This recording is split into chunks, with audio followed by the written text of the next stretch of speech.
Are geniuses born or self-made? I'm kind of fond of this topic because I think there's been a great deal of misunderstanding as to what the nature of genius really is.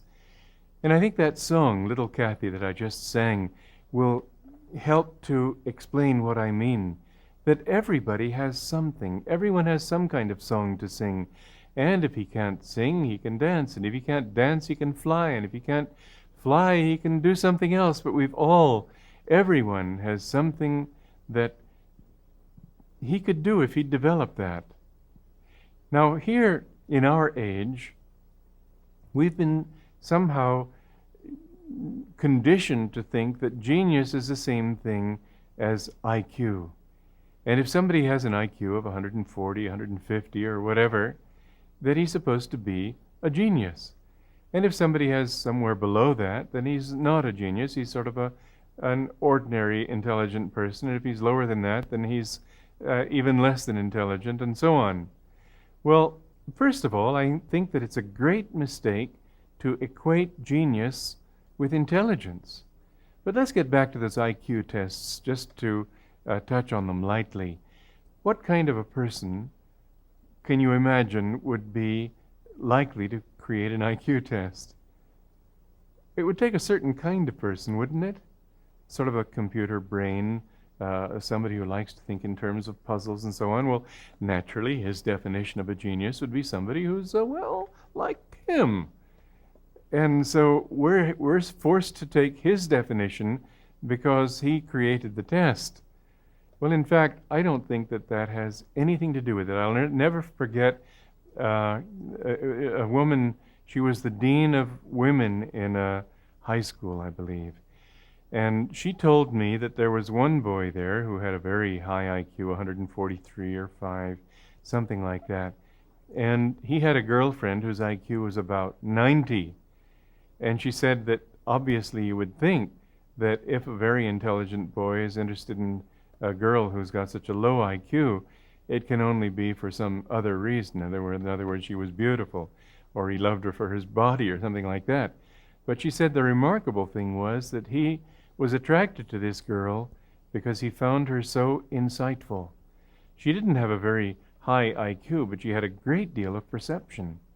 She just didn't think in terms that enabled her to fit little things together on a board or on a piece of paper. And you can just imagine looking at an IQ test, and you can imagine many people who have a great deal of understanding of life looking at this test and thinking, what do I need with that? And so the mind is not drawn to answering the questions in the first place. You couldn't care less what the answer was. Does that make you dumb? Certainly not. And the kind of person who is very keen and very intelligent and very clever reminds me of an account, an illustration that was made by one of the great saints of India in the last century. His name was Sri Ramakrishna. He said, look at the crow. It's so intelligent. It knows exactly where to eat. It knows how to rob the food when you're not looking. It flies away at the least sign of danger. It's so clever. And yet the poor creature can't help eating filth. And what he was saying is that being clever isn't the same thing as being wise. And having a high IQ or even being intelligent isn't the same thing as being inspired. Now, genius is an important concept to me only in this respect. Not that somebody becomes a great this or a great composer, a great artist. That's all very secondary, I think. Some people seem great for a while, and then people don't think they're all that great. Some people are not known. Bach wasn't known for a long time until Mendelssohn rediscovered him, and now he's considered, or as soon as he was rediscovered, he was considered one of the great composers of all time. But the thing is, not world recognition or specific things that you do. I would consider some people in the category that I'm talking about who never really produce anything, because to me, genius means something else. Genius actually in the dictionary is allied to the word genie. What's a genie?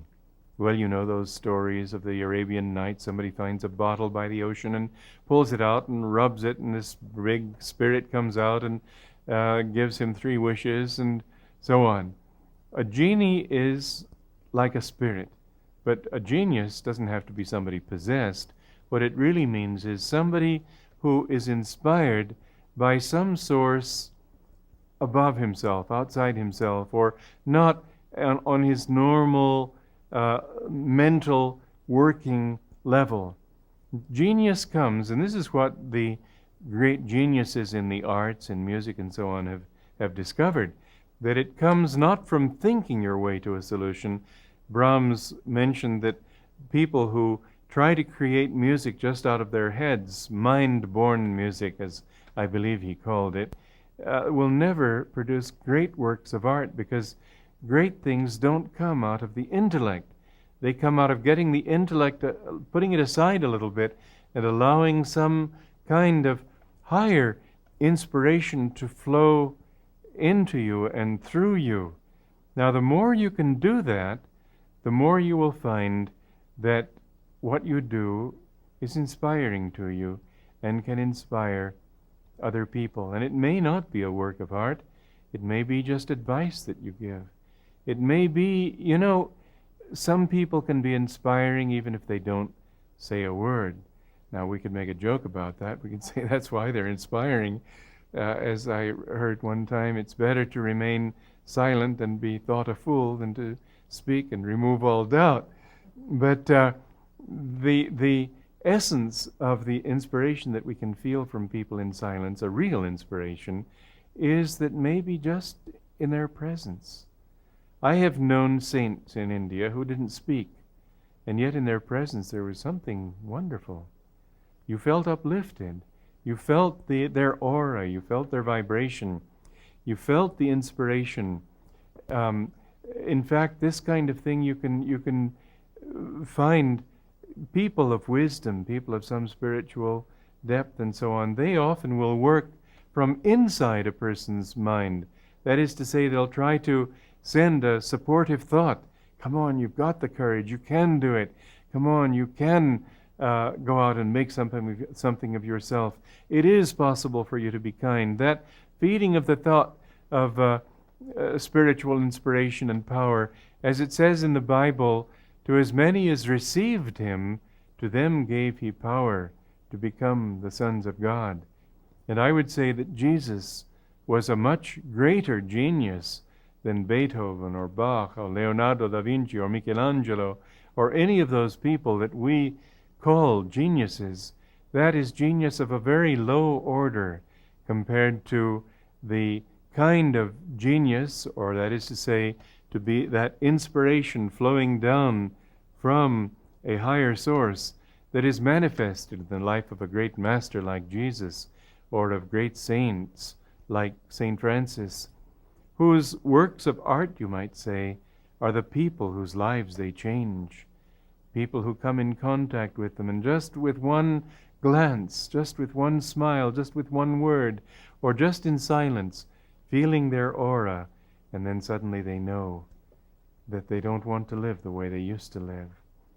This is how my spiritual teacher was, and I saw how he would change people's lives from within, just by tuning in to their higher nature and trying to inspire them to reach up. This is not hypnosis. Hypnosis is sort of oppression. It's an imposition. But inspiration is magnetizing. It's sort of holding up to you that kind of level of energy and aspiration and hope that makes you think, oh, I can.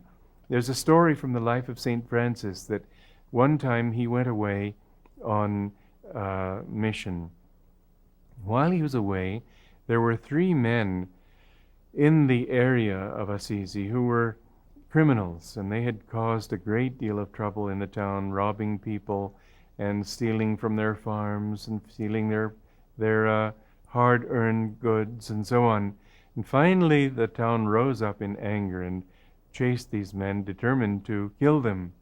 And the men sought refuge in the monastery where St. Francis lived. The monk that he had left in charge was outraged that these evil men, these sinners, would dare come to a house of God for succor. And he told them with considerable asperity to leave the grounds immediately. And they left, cursing him and the monastery and everything. Well, St. Francis came back, and this monk that he left in charge just indignantly told him what had happened, and how these men had dared set foot in this house of God. And St. Francis reacted with indignation indeed. But his indignation was directed at the monk, not at those criminals. He said, they came to you for help. And whatever level of help they came for, you should try to help them. And so I command you on your oath of obedience to go and find them and bring them back.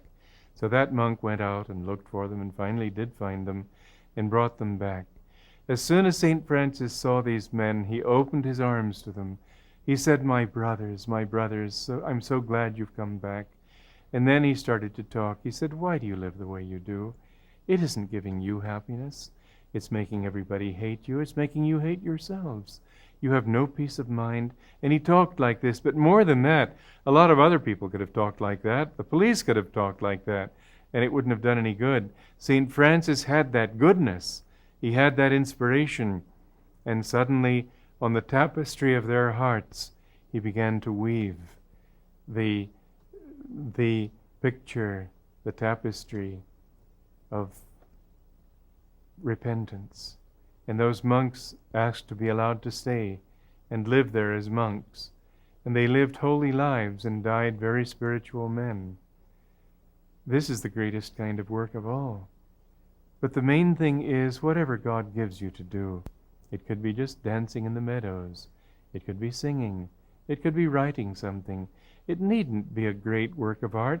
Don't compare yourself with anyone else, but know that you've got it within you. In a way, we can say that geniuses are born. If we say that, we have to say all men are geniuses, because all men have that latent within them. The other side of it is that geniuses are self-made in a sense and not in another, because it isn't you who do this, and therefore the thought that you're doing it by your own ego is the greatest block to your accomplishment. But self-made, if you do it in the right way, that is to say that if in your effort to express greater inspiration in your life, in your effort to be inspired by a higher consciousness, if in your effort to be guided by God, if in this you offer yourself up to Him and your effort is directed toward becoming receptive, then you can say that you're self-made, because God's inspiration is always there, always waiting to be called upon. Do you remember the words of Jesus? He said, pray believing, and whatsoever you ask for will be given to you. By praying with faith, he meant pray with absolute conviction that this is so, that inspiration is yours to be had, that God is there to give you that guidance, that counseling, that opportunity, whatever it might be.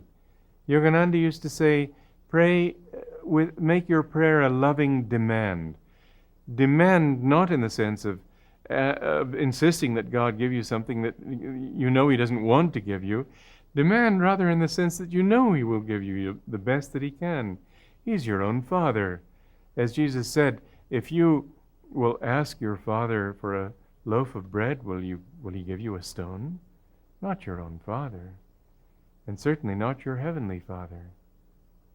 And so, as one of the chants of a saint of ancient India, Swami Shankaracharya, he was singing this as a hymn to God as the Divine Mother.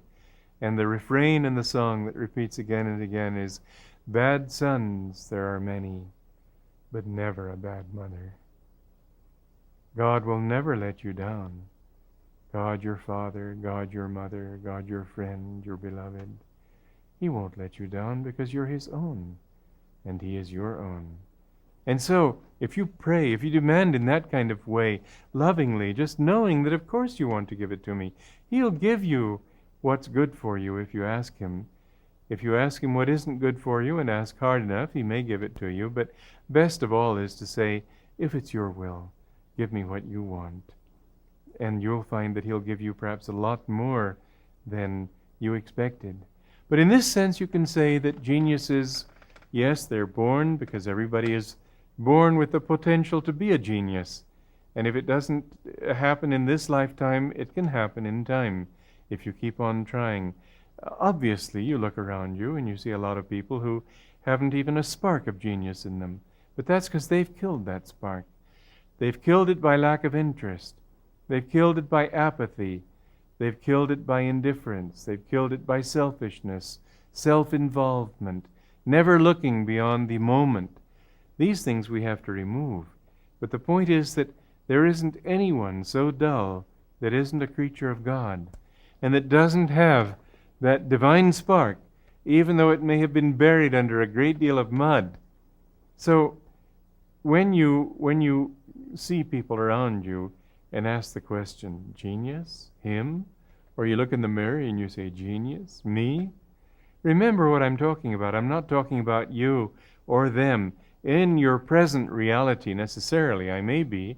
That depends on what you've done with your life. But if you can remove all that fog that covers your true nature, gold is still gold, Yogananda said, even though it's covered under eons of filth. And so you have that divine spark within you, and it may be covered by all these wrong habits, but if bit by bit you remove those habits, your mind will become more and more clear, more and more bright, intelligent, yes, of course, but intelligence is such a small part of the kind of awareness that I'm talking about. The heart, too, has its awareness. The soul has an awareness far greater than just the intellect. And so if you can work, not thinking in terms of being clever, being intelligent, but being aware in the sense of holding your thoughts up to the light, the inner calmness. The more you do that, the more you will find that inspiration can actually be under your control. One time Yogananda was asked this question by someone, is it possible for inspiration to be under the control of one's will? And Yogananda was busy dressing and getting ready to go and give a public function. And right at that moment, when this person asked the question, he said, yes. And he stopped. He said, take down this poem. He just stopped a moment, and then he started giving a poem. Father, when I was blind, I found not a door that led to thee. Now thou hast opened my eyes, and I find doors everywhere, in the hearts of flowers, in the gentle rain, in the song of the morning. And so it is that if you will allow God to open you up by opening yourself up first to Him, when He takes away the blindfold from your eyes, when He takes away these stoppers in your ears and you can hear His melodies, you will find that whatever inspiration you ask from Him, He can give you. And there's nothing special to a person. I would never say that a person is a genius. Far wiser is it to say he has genius. And this is something we can all have, the more we turn to our source within, our source in God.